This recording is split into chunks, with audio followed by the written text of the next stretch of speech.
இந்த மூன்றாவது பாடத்திலே சீஷர்களை உருவாக்கும்படியான வல்லமை என்ற தலைப்பின் கீழாக நாம் சில காரியங்களை பார்க்கலாம்.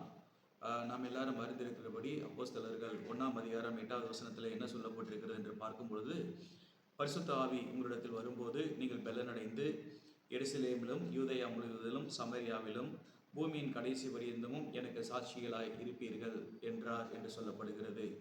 அப்போ பரிசுத்த ஆவியானவர் நம்மிடத்தில் வரும் பொழுது நாம் என்ன அடைகிறோம் என்று பார்க்கும் பொழுது பெலனடைந்து என்று சொல்லப்படுகிறது. இந்த பெலன் எதற்காக கொடுக்கப்படுகிறது என்று பார்க்கும் பொழுது, நம் சுவிசேஷத்தை மற்றவர்களுக்கு பிரசங்கித்து அவர்களை சீஷராக்கும்படியாக பரிசுத்த ஆவியானவர் நமக்கு கொடுக்கிறார் என்று சொல்லப்படுகிறது. மத்திய எழுதின சுவிசேஷம், மார்க்கு, லூக்கா, யோவான் 4 சுவிசேஷத்திலும் அன்பு என்கின்ற வார்த்தை 100க்கும் அதிகமாக வருகிறது என்று சொல்லப்படுகிறது. ஆனால் நீங்கள் அப்போஸ்தலர் நடவடிக்கைகளை பார்க்கும் பொழுது, ஆவியானவர் நம்மிடத்தில் வரும் பொழுது ஒரு விசுவாசிக்கு ஒரு பெலன் என்ற வார்த்தையை இங்கே குறிப்பிட்டு சொல்லுகிற ஒரு காரியத்தை பார்க்கிறோம். சரி, முதலாவதாக பரிசுத்த ஆவியானுடைய வல்லமை எதற்கு கொடுக்கப்படுகிறது? ஆவியானவர் நமக்கு ஊற்றப்படும் பொழுது சீஷர்கள் தேவாலயத்திலே கிறிஸ்துவை தைரியமாக பிரசங்கித்தார் என்று சொல்லப்படுகிறது. ஆவியின் மூலமாக தீர்க்கதரிசியாகிய மேசியா, நாசரேத்தாகிய இயேசு தான் மெய்யான தெய்வம் என்பதை மற்றவர்களுக்கு அதை அறிவிக்க உதவி செய்தது. அது மாத்திரமல்ல, ஆவியின் மூலமாக பிரசங்கிக்கும் பொழுது, நற்செய்தி அறிவிக்கும் பொழுது 3000க்கும் மேற்பட்ட மக்கள் அவர்கள் மனம் திரும்பினார்கள் என்று சொல்லப்படுகிறது. ஆவியானவர் வரும் பொழுது ஈவன் அந்த ஆலோசனை சங்கத்தினரால் விசாரணை செய்யப்படும் பொழுது கூட அந்த பேதுருவுக்கு சரி, அவர்கள் ஒரு பிரசங்கிப்பதற்கு முன்பதாக ஒரு தைரியம் வந்தது என்று சொல்லப்படுகிறது. ஆவியானுடைய வல்லமை வரும் பொழுது அவர்கள் துன்பத்தை தாங்கத்தக்கதாக ஆண்டவர் ஒரு பலனை தருகிறார். துன்பப்படுதல் காரணமாக எருசலேமை விட்டு ஓடிய விசுவாசிகள் கூட வார்த்தையை தைரியமாய் பிரசங்கிப்பதற்கு ஆவியானவர் உதவி செய்தார் என்று சொல்லப்படுகிறது. ஈவன் தமஸ்குவிலே அந்நியார் சவுலுக்கு ஞானஸ்தானம் கொடுப்பது மாத்திரமல்ல, யூதர்கள் புறஜாதிகளுக்கு ஒரு சுவிசேஷத்தை பிரசங்கிப்பதற்காக உதவி செய்தார் என்று சொல்லப்படுகிறது.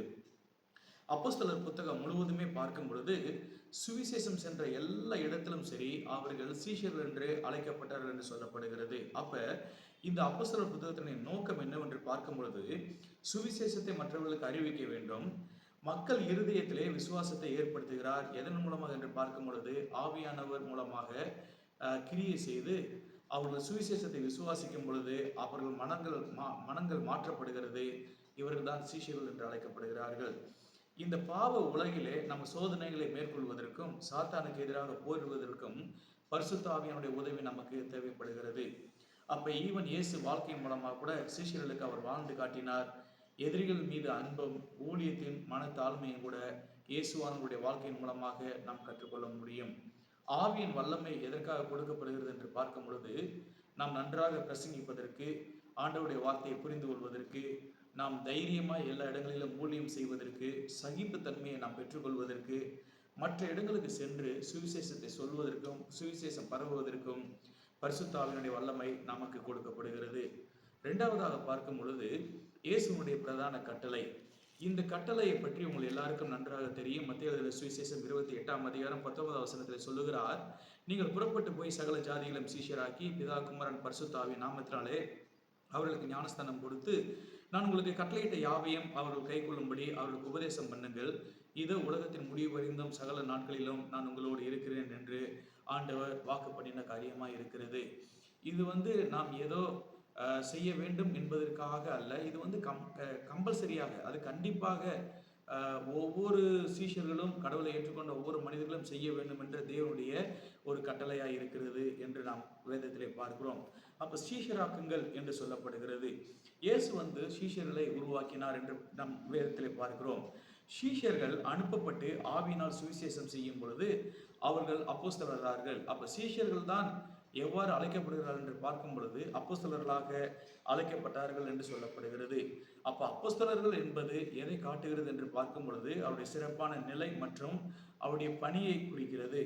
அப்போ சீஷராக்குதல் என்றால் என்ன என்று பார்க்கும் பொழுது, சீஷர்கள் கற்றுக்கொண்டது போல இயேசுவை பின்பற்ற மற்றவர்களை அழைப்பதும் மற்றவர்களை ஊக்குவிப்பதும் ஆகும். இயேசுவை நாம் பின்பற்றும்படியாக மக்களை நாம் அழைக்க வேண்டும். அது மாத்திரமல்ல, அவர்களை பின்பற்றுவதற்கு நாம் ஊக்குவிக்க வேண்டும். இதுதான் சீஷருடைய பணி என்று சொல்லப்படுகிறது. அப்ப போதனை மற்றும் சாதனைகள் கடவுள் செய்தாலும் கூட அவரில் அன்பு கூறத்தக்கதாக நம்முடைய ஆண்டவர் வந்து பின்ன சீஷர்களையும் சரி மக்களையும் சரி அழைத்தார் என்று சொல்லப்படுகிறது. அப்ப சீஷராக்குவது ஒரு பிரதான கட்டளையினுடைய மையம் என்னவென்று பார்க்கும் பொழுது, அப்போஸ்தலர் 1:8 பிரகாரமாக நாம் பார்க்கும் பொழுது, நாம் வந்து புறப்பட்டு செல்ல வேண்டும். புறப்பட்டு செல்லும் போது அதுதான் வந்து சொல்லப்படுகிறது, யூதேயா சமரியா பூமியின் கடைசி வரையிலும் என்று சொல்லுகிறது. அதைத்தான் இவாஞ்சலிசம் 1, இவாஞ்சலிசம் 2, இவாஞ்சலிசம் 3 என்று சொல்லுவார்கள். அப்ப இந்த புறப்பட்டு செல்லுதல் என்று பார்க்கும் பொழுது, E1 இவாஞ்சலிசம் என்று எதை பார்க்கிறோம் என்று பார்க்கும் பொழுது, எருசலேம் யூதேயா நாம் பணி செய்கிற, நாம் பேசுகிற அந்த கலாச்சார அடிப்படையிலே செய்கிற ஒரு பணி தான் E1. E2 என்பது நம்முடைய அண்டை நாடுகளிலே, இப்போ சப்போஸ் நம்முடைய இந்திய தேசத்திலே இருக்கிற மற்ற மாநிலங்களுக்கு சென்று செய்கிற ஊழியம் தான் வந்து E2 சமாரியா என்று சொல்லப்படுகிறது. இந்த பூமியின் கடைசி வரைந்தம் என்று பார்க்கும் பொழுது நம்முடைய எல்கைகளை விட்டு அந்த இந்திய தேசத்தை விட்டு நாம் செல்கிற ஒரு காரியம்தான் E3 என்று சொல்லுவார்கள். அப்ப எல்லைகளை கடந்து செல்லுதல், பரிசுத்த ஆவியின் மூலம் எல்லைகளை கடந்து செல்லும் பொழுது தேசத்தை நமக்கு சொந்தமாக தருவேன் என்று வாக்கு பண்ணியிருக்கிறார் அல்லவா, இந்த தேசங்கள் நமக்கு சொந்தமாகிறது. அப்ப ஆவியினால் வழிநடத்தப்பட்டு நம்ம வந்து ஆவியினாலே தூண்டப்பட்டு நாம் நிலைநிறுத்தப்பட வேண்டும் என்று தேவ ஆவியானவர் சொல்லுகிறார். அப்ப நற்செய்தி அறிவிக்கப்படாத இடத்தை குறிக்கிறது. அங்குதான் நம்ம வந்து செல்ல வேண்டும். ஏனென்றால் நம்ம இந்திய தேசத்திலே அநேக மக்கள் கூட்டங்கள் இன்னும் அறிவிக்கப்படாத செய்தியை இன்னும் கேட்காத மக்கள் இருக்கிறார்கள். நாமும் அங்கு சென்று நற்செய்தி அறிவிப்பதற்கு நாம் பிரயாசப்பட வேண்டும். நம்முடைய வாழ்வு மற்றும் திறமை கிறிஸ்துவின் நற்செய்திக்கு ஒரு பயனுள்ளதாய் காணப்பட வேண்டும் என்று சொல்லப்படுகிறது. அப்ப நாம் புறப்பட்டு செல்கிற மக்களாய் காணப்பட வேண்டும். ஏதோ ஒரே இடத்துல நம் ஊழியம் செய்கிறவர்களாய் காணப்படாதபடி நாம் புறப்பட்டு செல்லும் மக்களாய் காணப்பட வேண்டும். அபிஷேகம் இல்லாமல் நமது பணியை செய்ய இயலாது. இயேசுவை பின்பற்றினால் நாம் வந்து மாறிக்கொண்டே இருக்க வேண்டும். ஆவியானவரோடு இணைந்து செயல்பட்டு கொண்டே இருக்க வேண்டும். மக்களோடு நல்ல உறவு வைத்திருக்க வேண்டும். எல்லைகளை கடந்து நாம் பாலம் கட்டுகிறவர்களாக, ஒரு நற்செய்தி அறிவிக்கிறவர்களாக, அநேக மக்களை ஆதாயம் பண்ணுகிறவர்களாய் காணப்பட வேண்டும். மூன்றாவதாக, கிறிஸ்தவ வாழ்க்கையின் வல்லமை. இயேசு வந்து சீஷர்களை அனுப்பும் போது அவர்கள் வந்து கட்டளையிட்ட யாவையும் கை கொண்டு, நீங்க பிதா குமாரன் பரிசுத்த ஆவியினால் நாமத்தினாலே உங்களுக்கு ஞானஸ்தானம் கொடுக்கிறேன் என்று அனுப்பினார். ஆண்டவர் வந்து சீஷர்களுக்கு ஒரு வல்லமையை கொடுத்து அவர் அனுப்புகிறார் என்று பார்க்கிறோம். ஏனென்றால் அவர் கிருபை மற்றும் வல்லமையினாலே தேவன் வந்து இப்படிப்பட்ட ஒரு காரியத்தை செய்தார் என்று சொல்லப்படுகிறது. 1 கொரிந்தியருடைய புத்தகம் 9ஆம் அதிகாரம் 22வது வசனம் இப்படியாக சொல்லுகிறது. 1 கொரிந்தியருடைய புத்தகம் 9ஆம் அதிகாரம் 22வது வசனம் இப்படியாய் சொல்லுகிறது. பலவீனரை ஆதாயப்படுத்திக் கொள்ளும்படிக்கு பலவீனனுக்கு பலவீனனை போல நானேன், எப்படி ஆயிலும் சிலரை ரட்சிக்கும்படிக்கு நான் எல்லாருக்கும் எல்லாம் ஆனேன் என்று பவுல் சொல்லுகிற ஒரு காரியத்தை நாம் பார்க்கிறோம். புதிய ஏற்பாட்டு விசுவாசிகள் ஒவ்வொருவரும் நான் ஒரு சீகன் என்ற ஒரு எண்ணம் நிச்சயமாக உண்டாக வேண்டும்.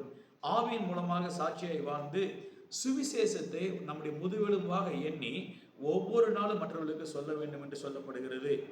குறிப்பாக நம்ம இயேசுவினுடைய உணவுபூர்வமாய் நீங்கள் நானும் பின்பற்ற வேண்டும். இரண்டாவதாக, சுற்றியுள்ள மக்களோடு நாம் தொடர்பில் இருக்க வேண்டும். மூன்றாவதாக, உங்கள் சொந்த வாழ்க்கை மற்றும் நம்பிக்கையை பற்றி ஒரு வெளிப்படையாய் காணப்பட வேண்டும். நான்காவதாக, நற்செய்திக்கான வாய்ப்புகளை நீங்கள் நானும் தேடி ஓட வேண்டும்.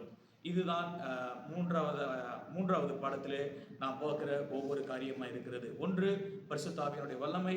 இரண்டாவது, இயேசுவினுடைய பிரதான கட்டளை. மூன்றாவது,